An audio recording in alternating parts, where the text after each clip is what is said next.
काय संवाद साधतात लक्ष असेल. आपल्याला सर्वांना मार्ग कसा काढायचा आहे, मार्ग काढण्यासाठी म्हणून मी आज आपल्याशी संवाद साधतोय. सर्वांना या गोष्टीची कल्पना आहे की आता जवळपास 1 वर्ष झालं आपण एका विचित्र विषाणूबरोबर लढतो आहोत. आणि याही गोष्टीची आठवण आपल्याला असेल की हेच ते दिवस होते मार्च महिन्यामध्ये पहिला प्रथम कोविडने आपल्या महाराष्ट्रामध्ये शिरकाव केला आणि हा म्हणता एखाद्या मायावी राक्षसासारखा त्यांनी महाराष्ट्रच नव्हे तर देश व्यापून टाकला. मधल्या काळामध्ये आपण सर्वजण मिळून या व्हायरसला रोखण्यामध्ये नक्कीच यशस्वी झालो होतो, नक्कीच झालो होतो, त्याच्याबद्दल काही वादच नाहीये. पण हे युद्ध आपण सगळ्यांनी मिळून एकत्र हातात हात घालून लढलो म्हणून ती परिस्थिती निर्माण झाली होती. साधारणतः कालच्या जानेवारी फेब्रुवारी पर्यंत आपल्याला असं वाटत होतं की आता झालं, संपलं, ये कोरोना कोरोना क्या है, क्या चीज है कोरोना, कोविड कोविड क्या है. विशेष म्हणजे गेल्याही वर्षी अर्थसंकल्पीय अधिवेशन होतं, याही वर्षी तोच काळ आला, मार्च. अर्थसंकल्पीय अधिवेशन नुकतंच गेल्या महिन्यात पार पाडलं आणि आपल्याला सर्वांना कल्पना आहे की लॉकडाऊनच्या पार्श्वभूमीवरती आर्थिक परिस्थिती ही संपूर्ण जगाचीच दोलायमान झालेली आहे. आणि त्या परिस्थितीचा विचार करून महाराष्ट्र पुढे नेण्यासाठी एक अत्यंत चांगला अर्थसंकल्प आपल्या माननीय उपमुख्यमंत्र्यांनी अर्थमंत्र्यांनी अजितदादांनी मांडला. आपल्या सरकारचा तो अर्थसंकल्प महाराष्ट्र पुढे नेणारा, संकटातही महाराष्ट्र थांबला नाही, थांबणार नाही हे करून दाखवणारा तो अर्थसंकल्प आपण मांडला. आणि त्याच्यानंतर जे जे काय झालं म्हणजे काल परवाकडे होळी धुलीवंदन सगळं पार पडलं, पण तिथपासूनच आपल्या राज्यात शिमग्याला सुरुवात झाली. असो, त्या शिमग्याबद्दल मी काय बोलणार नाही, त्याला सुद्धा मी जेव्हा उत्तर द्यायचं तेव्हा मी जरूर देईन. तो विषय आजचा नाहीये. आजचा विषय आहे तो कोरोनाची परिस्थिती ही नेमकी काय, आपण काय करणार आहोत. मध्ये मध्ये मी आपल्याला सातत्याने सांगत आलेलो आहे की जर ही परिस्थिती अशीच राहिली तर आपल्याला परत एकदा लॉकडाऊन करावा लागेल की काय, अशी एक शक्यता मी बोलून दाखवली होती. ही शक्यता आजही पूर्णपणे टळलेली नाहीये. मला आज पुन्हा एकदा आपल्याला सर्वांना आवाहन करायचंय, विनंती करायची. गेल्या वर्षभरामध्ये माझ्या महाराष्ट्रातील प्रत्येक बांधवांनी, भगिनींनी आणि मातांनी जे जे मी सांगत आलो ते अत्यंत आपुलकीने ऐकून घेतलं आणि त्याच्याप्रमाणे ते वागले. तुम्ही सगळे वागलात. यात सर्व धार्मिक नेते आले, सर्व धर्मीय आले, सर्व राजकीय पक्ष आले, त्यांचे कार्यकर्ते आले. आता काय झाले थोडंसं की मधला काळ जो आला त्या काळामध्ये आपण थोडे शिथिल झालो. आपण शस्त्र टाकली की काय अशी एक साधारणतः परिस्थिती निर्माण झाली. लग्न समारंभ थाटामाटात सुरू झाले, इतर पार्ट्या सुरू झाल्या, राजकीय मोर्चे, निदर्शनं, आंदोलनं, सगळं काही जणू काही कोरोना गेला अशा पद्धतीने आपण सुरू केलं. एप्रिल एंड पर्यंत आपल्याला थोडासा एक संयम बाळगावा लागेल. दुर्दैवाने जी भीती केवळ मीच नव्हे तर ह्या विषयातले जे तज्ज्ञ आहेत त्यांनी जी व्यक्त केली होती ती खरी ठरली. मार्चच्या आधीपासूनच आपल्या राज्यामध्ये पुन्हा एकदा कोरोना मोठ्या राक्षसापेक्षा, म्हणजे गेला राक्षस होता त्याच्या डबल टिबल दुप्पट तिपटीने अकराळ विकराळ रूप धारण करून आलेलं आहे. त्याच्यामध्येच विषाणूचा नवा अवतार, म्हणजे हे पण नवल आहे. आतापर्यंत आपण आपले विष्णूचे अवतार ऐकले होते, ज्याचे आपण पूजन करतो. ज्या ज्या वेळेला संकट आली त्या त्या वेळेला भगवान विष्णूंनी वेगवेगळे अवतार घेतले आणि आपल्याला वाचवलं.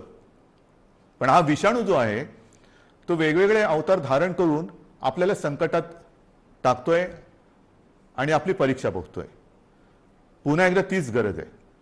आपल्याला सर्वांना धैर्याने, सगळं धैर्य एकवटून लढण्याची गरज आहे.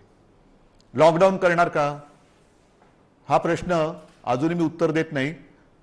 पण साधारणतः आत्ताची परिस्थिती काय आहे ह्याची कल्पना आपल्याला देण्याची मला पुन्हा एकदा गरज वाटते. जेव्हा ही परिस्थिती निर्माण झाली, किंबहुना कोविडची साथ सुरू झाली, आपल्याला पूर्ण माहिती आहे आपल्या राज्यामध्ये फक्त 2च या विषाणूंची चाचणी जिथे होऊ शकते अशा प्रयोगशाळा होत्या. एक मुंबईमध्ये कस्तुरबा आणि दुसरी पुण्याला NIVची. आज त्या 2च्या जवळपास आपण 500 पर्यंत चाचण्या करणाऱ्या संस्था किंबहुना लॅब्स तयार केलेल्या आहेत. मुंबईमध्ये सुद्धा आपण दर दिवशी साधारणतः 50,000 चाचण्या आज करतो आहोत. गेल्या काही दिवसात म्हणजे मला जी माहिती सगळी माझ्याकडे आलेली आहे त्याच्यात महाराष्ट्रामध्ये जी आपली क्षमता होती 75,000 चाचण्या दर दिवशी करण्याची, ती आपण वाढवून जवळपास 1,82,000 पर्यंत नेलेली आहे. 1,82,000 75,000 ते 1,82,000 इथपर्यंत आज आपण रोजच्या चाचण्या करतो. येत्या काही दिवसात ही संख्या आपल्याला 2.5 लाखावर न्यायची. 2.5 लाख चाचण्या दर दिवशी महाराष्ट्रामध्ये लवकरात लवकर आपण करणार आहोत. आणि याही चाचण्या ते रॅपिड अँटीजेननी नाही, तर त्याचं जे प्रमाण आहे, केंद्राची जी काय मार्गदर्शक तत्व आहेत की साधारणतः 70% चाचण्या ह्या RT-PCR या पद्धतीने झाल्या पाहिजेत. आता माझ्यापेक्षा सर्वांनाच माहिती झालेलं नेमकं RT-PCR म्हणजे काय, रॅट म्हणजे रॅपिड अँटीजेन टेस्ट म्हणजे काय. RT-PCR मध्ये अचूकताही अधिक असते, अधिक चांगली असते. म्हणून आपलाही आणि केंद्राचाही आग्रह तोच आहे की जेवढ्या चाचण्या आपण करतो त्याच्यात किमान 70% चाचण्या ह्या RT-PCR असायलाच पाहिजेत. आणि त्याच पद्धतीने आपला महाराष्ट्र जेव्हा 75,000च्या आसपास चाचण्या करत होता त्याही वेळा तेव्हा त्याच टक्क्यात RT-PCR करत होता. आज जवळपास 1,82,000 करतोय, त्याच्यातही 70% RT-PCR आहेत. उद्या 2.5 लाख झाल्यानंतर 3 लाख झाल्यानंतर सुद्धा आपण ह्या चाचण्या RT-PCRच अधिक ठेवणार आहोत. म्हणजेच काय की आपण कुठेही दर्जाची तडजोड करत नाही आहोत, अजिबात करत नाही आहोत आणि करणार नाही. एक तर पहिली गोष्ट अशी आहे की काहीही आपण लपवत नाही आणि लपवणार नाही. एक सुद्धा रुग्ण आपण लपवलेला नाही आणि लपवत नाहीये. आणि म्हणून जी महाराष्ट्रातली जी परिस्थिती आहे ती सगळ्यांना जरी धक्कादायक वाटत असली तरी आपण सत्य काय आहे हे लोकांसमोर अगदी जसंच्या तसं ठेवतो आहोत. मग काही जण मला म्हणतात की इतर राज्यांमध्ये बघा, बिहारमध्ये निवडणुका झाल्या, बंगालमध्ये चालू आहेत, आणखीन इकडे झालं, आणखीन तिकडे झालं, मग तिकडे वाढ नाही, तुमच्याकडे का. मला त्याच्याबद्दल बोलायचं नाहीये, अजिबात बोलायचं नाहीये. मला माझा महाराष्ट्र प्यारा आहे, मला माझी जनता ही प्यारी आहे. त्यांची जबाबदारी ही आज माझ्यावरती असल्यामुळे ती जबाबदारी मी आधीच बोललेलो आहे की मला कोणी विलन ठरवला तरी देखील मी ती पार पाडेन, पाडणारच, ते माझं कर्तव्य आहे. म्हणून तुम्ही घाबरून जाण्यासारखं काही नाहीये.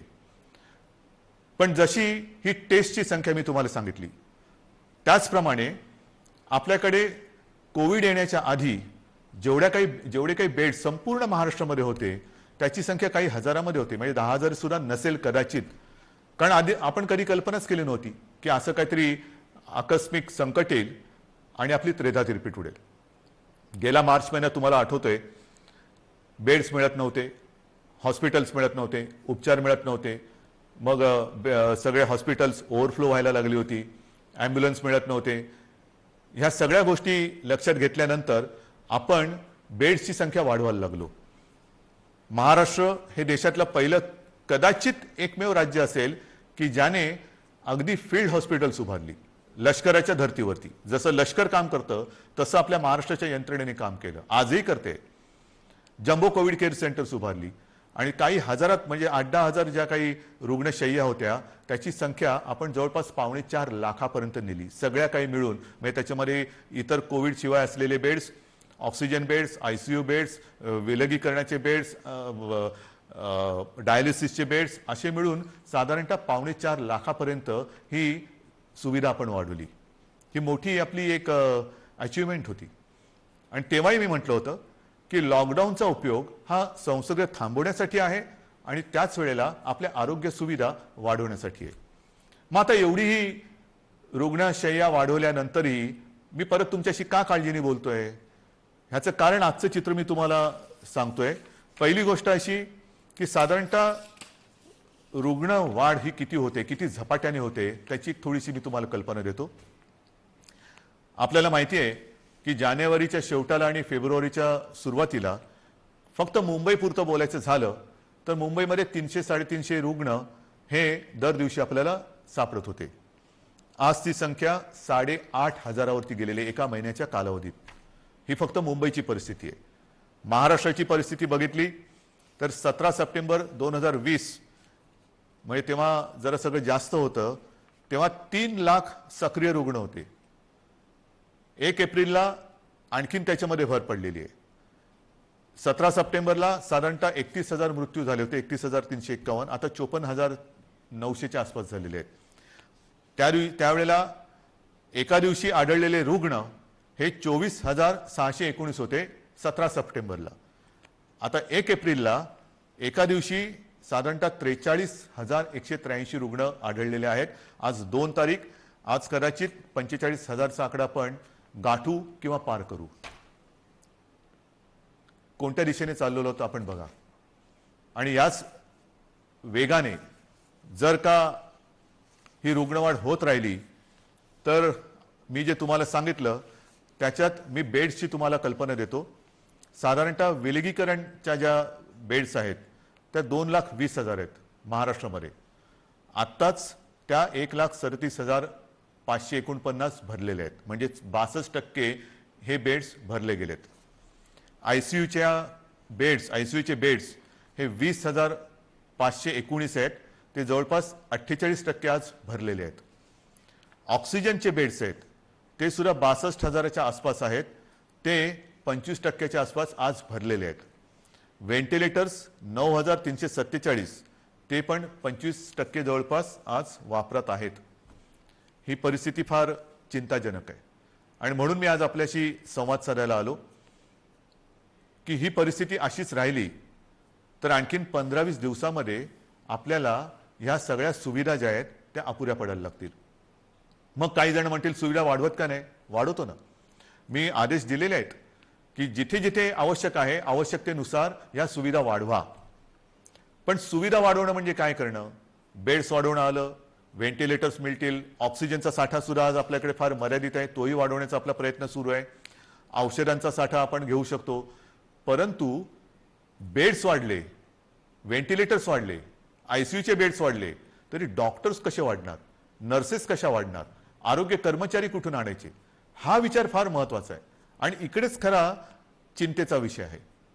गेले वर्षभर ही संपूर्ण आपली यंत्रणा, मग त्याच्यात डॉक्टर्स आहेत, नर्सेस आहेत, आरोग्य कर्मचारी आहेत, पोलीस आहेत, आशा अंगणवाडी सेविका आहेत, महसूल यंत्रणेचे काही कर्मचारी आहेत, यांच्यापैकी बऱ्याच जणांना कोविडने गाठलेलं आहे. आजारातनं ते बरे झालेले आहेत. साधारणतः या विषाणूचे एक विचित्र वैशिष्ट्य असं आहे की एकदा त्यांनी कोणाला ग्रासलं की बरं झाल्यानंतर सुद्धा काही काळ हा थकवा राहतो, धाप लागते, थकवा येतो, थोडंसं अंगातली सगळी शक्ती गेल्यासारखी वाटते. मग डॉक्टर सांगतात आता तुम्ही निगेटिव्ह झालेला आहात परंतु आराम करा. पण ही जी यंत्रणा आहे ती यंत्रणा आपल्यासारखीच माणसांची आहेत, आपल्यासारखीच रक्तामासाची हाडाची आपली माणसं आहेत, आपलेच बांधव आहेत, आपल्याच भगिनी आहेत. हे डॉक्टर्स असतील सगळेच ते आजारी पडले आणि पडल्यानंतर निगेटिव्ह आल्यानंतर दुसऱ्या तिसऱ्या दिवशी पुन्हा एकदा आपल्या सेवेसाठी कोरोनाच्या गुहेत घुसतायत. मग त्यांच्याशी आपण कसं वागलं पाहिजे? आज सुद्धा आपण जी काय आपली यंत्रणा राबते आपल्यासाठी, टेस्टिंग टेस्टिंग टेस्टिंग टेस्टिंग आहे, टेस्टिंग वाढवतोय. पण टेस्टिंग करण्यासाठी घराघरात जाऊन आपल्याच भगिनी आहेत, आपलेच बांधव आहेत, 2-2, 4-4, 5-5 माळ्याच्या इमारती असतील, लिफ्ट नसेल तरी सुद्धा ते चढ उतार करतात रोज न थकता. मग थकले तरी थांबत नाहीयेत. त्यांना आपण काहीतरी दिलासा देणार आहोत की नाही? एकूण हे जे काय सगळे चित्र आहे, बोलणारे सगळे बोलतात की आपण हे केलं पाहिजे, आपण ते केलं पाहिजे, लसीकरण वाढवलं पाहिजे. वाढवतोय ना आपण. कालच्या दिवसात तुम्हाला एक, मी अभिमान हा शब्द इकडे वापरणं योग्य ठरणार नाही, पण तुम्हाला समाधान वाटलं पाहिजे की महाराष्ट्र हा देशातला नंबर 1चं राज्य महाराष्ट्र ठरलेलं आहे. कालच्या दिवसात एका दिवशी आपण 3 लाख नागरिकांना लसीकरण केलेलं आहे. 3 लाख एका दिवसात. म्हणजे आतापर्यंत आपण जेव्हापासून लसीकरणाला सुरुवात झाली सुमारे 65 लाख, त्याच्यात आजचा आकडा मी धरलेला नाहीये, 65 लाख आपल्या नागरिकांना आपण लसीकरण केलेलं आहे. अजूनही आपल्याला आपण मागणी करतोय, केंद्र आपल्याला देतंय, पण पुरवठा वाढवायला पाहिजे. आणि पुरवठा वाढवल्यानंतर आपली क्षमता आज जी 3 लाख आहे ती लवकरात लवकर किमान 6 ते 7 लाख दर दिवसाला करण्याची आपली क्षमता आहे. पण तेवढ्या लसचा पुरवठा झाला पाहिजे. ती मागणी आपण करतोय. होईल, मागणी मान्य होईल, मी काय त्याच्यावर टीका नाही करत आहे, कारण सगळ्याच राज्यांना द्यायचंय, तर ही आपली क्षमता आहे. परंतु होतंय असं की लस घेतल्यानंतर, आता मी सुद्धा 1 डोस घेतलेला आहे लसचा, आपल्याशी बोलताना आजूबाजूला कोण नाही म्हणूनच मी मास्क काढून आपल्याशी बोलतोय. पण लस घेतल्यानंतर सुद्धा काही जण कोरोनाने बाधित होत आहेत. का होत आहेत? कारण लस घेतली आता सगळं झालं असं नाहीये. लस घेतल्यानंतर सुद्धा मास्क हा घालणं अनिवार्य आहे. मी मधल्या काळामध्ये माननीय पंतप्रधानांनी जी एक व्हिडिओ कॉन्फरन्स घेतली त्याच्यात हा मुद्दा मी काढला होता. आणि मी बोलताना असं बोललो होतो की आमच्या इथे लसचे 2 डोस घेतल्यानंतर सुद्धा आणि तो मधला कालावधी झाल्यानंतर सुद्धा काही लोकांना संसर्ग झालेला आहे. तेव्हा स्वतः माननीय पंतप्रधानांनी सांगितलं की एक गोष्ट लक्षात घ्या की लस घेतली म्हणजे कोविड होणार नाही अशातला भाग नाहीये. कोविड होईल पण त्याची घातकता कमी होईल. म्हणजेच काय की साधारणतः धुवाधार पावसामध्ये एक छत्री असावी तशी एक ही छत्री आहे, जरूर आहे. पण आता नुसता पाऊस नाहीये, वादळ आहे. आणि या वादळामध्ये लस घेणे ही एक साधारणतः आपल्याकडे छत्री आहे, त्यातल्या त्यात कमीत कमी भिजावं म्हणून. आणि लस घेणं, टेस्ट वाढवणं, रोजच्या चाचण्या वाढवणं हा उपाय अजूनही तरी मी मानायला तयार नाही. जेवढ्या आपण चाचण्या वाढवत आहोत तेवढी रुग्णसंख्या आपल्याला कळते, उपचारासाठी आपण त्यांना घेतोय. परंतु रुग्णवाढ थांबवण्यासाठी अजून कोणी उपाय सांगत नाहीये. काय उपाय? उपाय नाहीये. पण लसीकरण करा, लसीकरण करतो आहोत. आज मी पुन्हा एकदा सांगतो, संपूर्ण देशात आपलं राज्य हे लस देणारं नंबर 1चं राज्य आहे. आजच्या दिवशी आपण 3 लाख नागरिकांना दर दिवशी लस देतोय. काल परवापासून 3 लाख हा आकडा गाठलेला आहे. परत एकदा सांगतो, लसीचा पुरवठा आपल्याला ज्या क्षणी वाढेल तेव्हा ही क्षमता आपण दुपटी तिपटीने वाढवू शकू एवढी आपली नाही म्हटलं तरी ताकद आहे, नक्कीच आहे. म्हणजेच काय की एका बाजूला आपली ही यंत्रणा ट्रॅकिंग, ट्रेसिंग, टेस्टिंग ह्याच्यासाठी बिझी आहे, दुसरीकडे उपचारांसाठी बिझी आहे, तिसरीकडे हीच यंत्रणा लसीकरणासाठी सुद्धा व्यस्त आहे. हे सगळं एकत्रित आल्यानंतर त्यांची काय स्थिती होत असेल ह्याचा थोडा आपण विचार केला पाहिजे. आणि म्हणून मला असं वाटतं की लॉकडाऊन करायचं का? इतर देशांनी काय केलेलं आहे? इतर देशाचा जर का आपण अंदाज घेतला तर अमेरिकेने सुद्धा 7 कलमी कार्यक्रम जाहीर केले आहे. त्याच्यामध्ये सुद्धा त्यांनी असं म्हटलेलं आहे की राजकारण नको, जीव महत्वाचा आहे, असं राष्ट्राध्यक्षांनी आवाहन केलं आहे. मला असं वाटतं आपल्याकडे सुद्धा सर्व पक्षांनी त्यांनी केलेलं आवाहन नाही पण निदान मी केलेली विनंती मानायला काय हरकत नाहीये. जीवाशी खेळ नको, कृपा करून याच्यात राजकारण आणू नका. ब्राझीलमध्ये तर फारच पंचायत झालेली आहे, कारण तिकडे मार्चच्या एका महिन्यात जवळपास 60,000 मृत्यू झालेले आहेत. मृत्यूदर दुपटीने वाढला आहे. बेरोजगारीची म्हणजे मृत्यू पण होत आहेत आणि बेरोजगारीची पण समस्या वाढते. फार विचित्र परिस्थिती ब्राझीलमध्ये. रशियामध्ये पण लस आलेली आहे, त्याच्यामध्ये ते थोडं लस आणि त्या लसीकरणामध्ये ते पुढे आहेत. फ्रान्समध्ये परिस्थिती नाजूक आहे. तिथेही जी माहिती मिळते तिकडे तिसऱ्यांदा राष्ट्रीय लॉकडाऊन करण्यात आलेला आहे.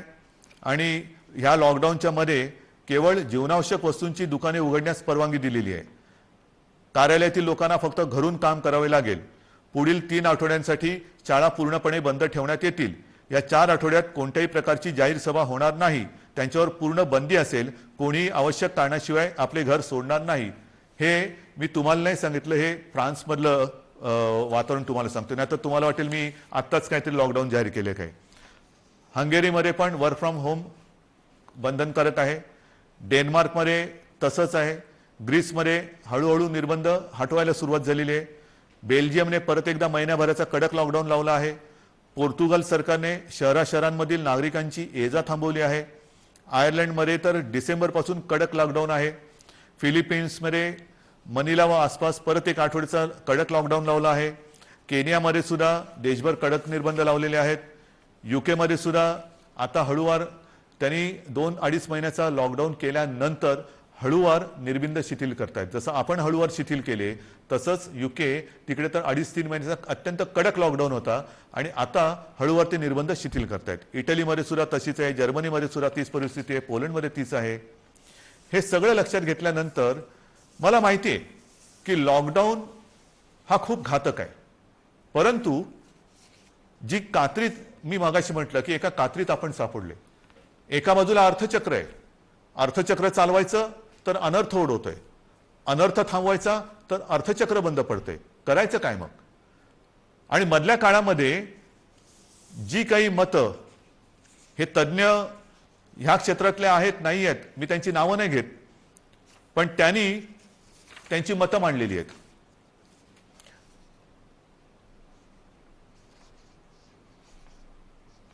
सर्वसामान्यांना त्रास होईल अशी लॉकडाऊनची भूमिका, मी पक्षाचं नाव घेत नाही कारण मला राजकारण आणायचं नाही, आम्ही खपवून घेणार नाही.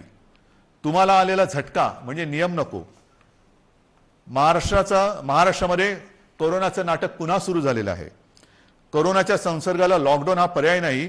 आम्ही लॉकडाऊनला जोरदार विरोध करू, रस्त्यावरती उतरू. हिटलरसारखं वागू नका. सर्वसामान्य जनतेला लॉकडाऊन परवडणारा नाही. जनता आधीच लॉकडाऊनला कंटाळली आहे. त्यामुळे राज्यात लॉकडाऊन लावणे हा पर्याय नव्हे. लॉकडाऊन हा अंतिम पर्याय होऊ शकत नाही. लॉकडाऊन लावायचं असेल तर आधी रोजगाराचे पैसे 5,000 रुपये का काय ते थेट खात्यात जमा करा. एका उद्योगपतीने सांगितले की लॉकडाऊन लावण्याच्या ऐवजी आरोग्य सुविधा वाढवा. आता आरोग्य सुविधा मी तुम्हाला सांगितली काय परिस्थिती आहे. गेल्या वर्षभरात आपण एवढी आरोग्य सुविधा वाढवली, अजूनही वाढवतो आहे. पण मुद्दा असा येतो की हे जे काही आपल्याला सल्ले देत आहेत त्यांना मी सांगू इच्छितो हात जोडून, उद्योगपतींना सांगतो, म्हणजे त्या ज्यांनी सांगितले सगळ्या उद्योगपतींबद्दल नाही, की आरोग्य व्यवस्था वाढवतो, मी बेड्स वाढवतो, सगळं वाढवतो, पण कृपा करून रोज मला किमान 50 डॉक्टर्स, नर्सेस, आरोग्य कर्मचारी यांचा महाराष्ट्रभर पुरवठा होईल अशी काहीतरी सोय करा. कारण नुसतं फर्निचरचं दुकान म्हणजे आरोग्य सुविधा नाही आहेत. त्याच्यामध्ये व्हेंटिलेटर आल्यानंतर व्हेंटिलेटर वापरणारे सुद्धा तज्ज्ञ लागतात. ऑक्सिजन किती द्यायचा, किती प्रमाणात द्यायचा याच्यासाठी सुद्धा त्या विषयातला तज्ज्ञ लागतो. अगदी रेमडेसिवीर द्यायचं झालं तर ते कसं दिलं पाहिजे ते समजणारा डॉक्टर लागतो. हे तज्ज्ञ लोक आणि डॉक्टर्स ही कुठून आणायची? आणि ही परिस्थिती जर का बघितली तर मला तुमच्याकडनं हीच अपेक्षा आहे. जे सांगतायत की लॉकडाऊन केला तर आम्ही रस्त्यावरती उतरू, माझं म्हणणे जरूर उतरा, उतरलंच पाहिजे. पण ते लॉकडाऊनच्या विरोधात नाही, तर लॉकडाऊन होऊ नये म्हणून कोरोनाच्या विरुद्ध तुम्ही उतरा. या डॉक्टर्सना मदत करायला तुम्ही रस्त्यावरती उतरा. ज्या कुटुंबांमध्ये करते करविते ज्यांचा मृत्यू झालेला आहे त्या कुटुंबियांची जबाबदारी घेण्यासाठी रस्त्यावरती उतरा. ज्या कुटुंबांमध्ये सगळेच्या सगळे कोरोना बाधित झालेले आहेत त्यांची सेवा करण्यासाठी रस्त्यावरती उतरा. टेस्ट जे आपल्या या यंत्रणे जी करते आहे ट्रॅकिंग ट्रेसिंग त्यांना मदत करायला म्हणून रस्त्यावरती उतरा. नुसतं बोलायला ठीक आहे, अमुक केलं तर आम्ही रस्त्यावरती उतरू, माझं म्हणणं तर उतराच, रस्त्यावरती उतरा. कारण आता आपल्याला ही लढाई तशीच लढावी लागणार आहे. हातात हात घालून ही लढाई लढावी लागणार आहे. अनेक ठिकाणी मी बघतोय सभा समारंभांना तुडुंब गर्दी होते, बाजारपेठा फुलून गेलेल्या आहेत. थोडंसं धीर धरा. अनेक जणांना असं वाटतंय मास्क का लावतोय तू?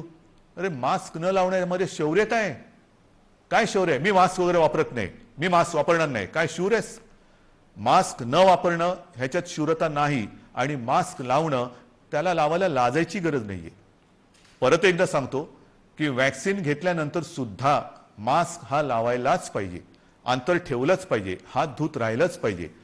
आणि म्हणून काही कडक निर्बंध येत्या काही दिवसात आपल्याला लावावे लागतील. ते उद्या परवाकडे मी जाहीर करेन. विशेषतः शहरांमध्ये मी परत एकदा सांगतो, जिथे जिथे अनावश्यक गर्दी होते ही गर्दी आपल्याला टाळावीच लागेल.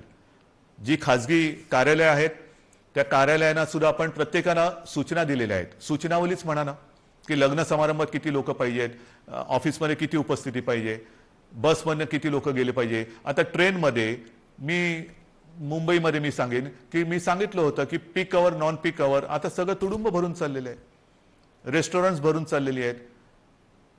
आता हे जर आपण थांबवलं नाही आणि परिस्थिती अशीच हाताबाहेर गेली आणि जसा ब्राझीलमध्ये दुर्दैवाने आता अशी परिस्थिती झालेली की लॉकडाऊन नाहीये पण शुकशुकाट झालेलं आहे, म्हणजे रस्त्यावर फिरत असतील लोक पण रोजगार गेले आणि जीवही गेले. मग काय राहिलं? जीव वाचवायचा की रोजगार वाचवायचा? रोजगार आपल्याकडे आहेत, रोजगार परत मिळतील पण गेलेला जीव परत आणता येणार नाही. आणि म्हणून मी आपल्याला नम्रपणाने विनंती करतोय की येत्या काही दिवसांमध्ये, 1-2 दिवसांमध्ये मी आणखीन काही जणांशी बोलतोय. काही त्याच्यात यातले तज्ज्ञ असतील, विविध राजकीय पक्ष आहेत, विविध मी पत्रकारांशी बोलेन. मला वेगळा काही उपाय असला तर पाहिजे. लॉकडाऊन हा उपाय नाही मान्य, पण मग ही संसर्गाची साखळी तोडायची कशी? लसीकरण वाढवतोच आहे पण लसीकरण देऊनही कोविड होत नाही अशातला भाग नाही. लसीकरण घेतल्यानंतर, लस घेतल्यानंतर सुद्धा कदाचित लस घेतलेल्याला कोविडचा त्रास कमी होईल पण तो दुसऱ्याला संसर्गित करू शकतो, हेही आता सिद्ध झालेलं आहे. मग करायचं काय? दुसरा उपाय असेल जरूर सांगा, पण त्याहीपेक्षा माझा विश्वास आपल्यावरती आहे, कारण तुम्हीच या युद्धातले खरे सैनिक आहात. हे युद्ध आपल्या सगळ्यांचं आहे, हे एकट्या दुकट्याचं युद्ध नाहीये. ज्या गोष्टी मी तुम्हाला सांगितल्या आपण नाही पाळू शकत, कारण नसताना घराबाहेर पडू नका, नाही घरात थांबू शकत, अनावश्यक ठिकाणी गर्दी करू नका, गर्दी टाळू नाही शकत, गरज नसेल तर इकडे तिकडे फिरू नका, हे फिरणं टाळू नाही शकत, सार्वजनिक ठिकाणी फिरताना घराबाहेर पडल्यानंतर मास्क लावलाच पाहिजे, मास्क घालू नाही शकत, एकमेकात थोडं अंतर ठेवा, अंतर ठेवू नाही शकत. म्हणजे लॉकडाऊन आपण टाळू शकतोय पण टाळणं ही जिद्द, ज्या जिद्दीने तुम्ही पहिल्या लढलात त्या जिद्दीने पुन्हा जर का उतरलात तर आपल्याला, मी अजूनही म्हणतो आता थोडा काळ राहिलेला आहे, कारण परिस्थिती तुम्हाला मी सांगितले अशीच रुग्णवाढ होत राहिली तर 15-20 दिवसात हॉस्पिटल्स तुडुंब भरून जातील.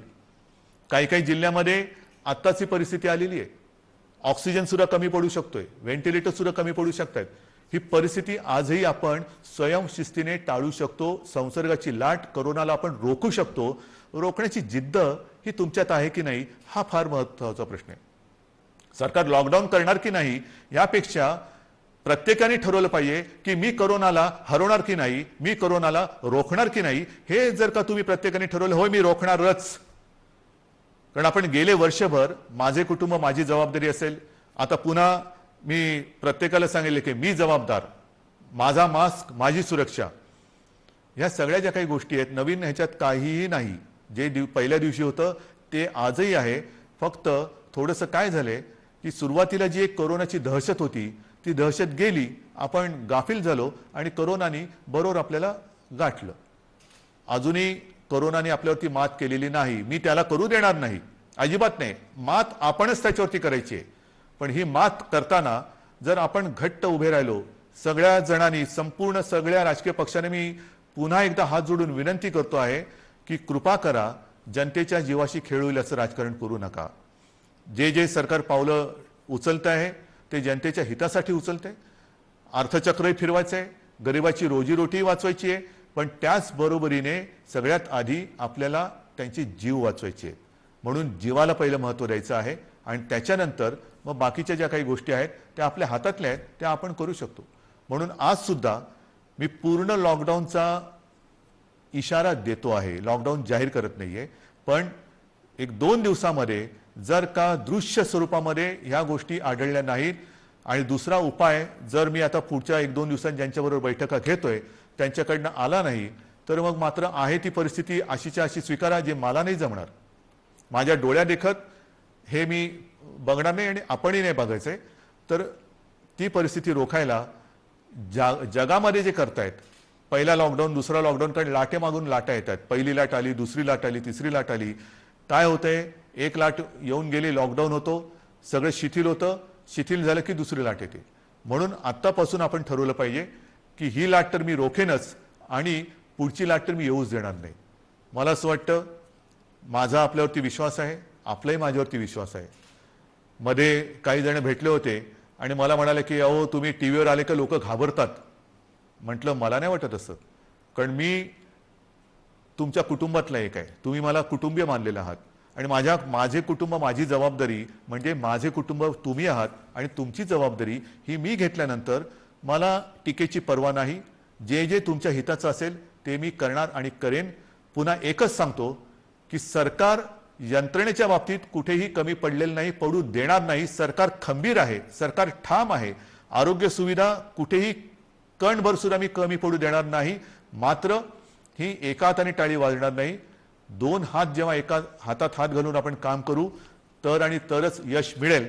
आणि मला आपल्या सहकार्याची अपेक्षा आहे, सर्व राजकीय पक्षांकडून अपेक्षा आहे, सर्व धर्मियांकडून अपेक्षा आहे. पुन्हा एकदा आपल्या उत्सवांवरती, सणांवरती बंधनं आणावी लागतील.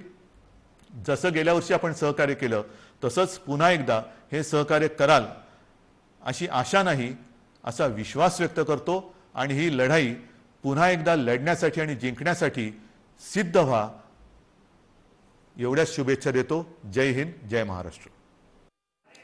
मुख्यमंत्री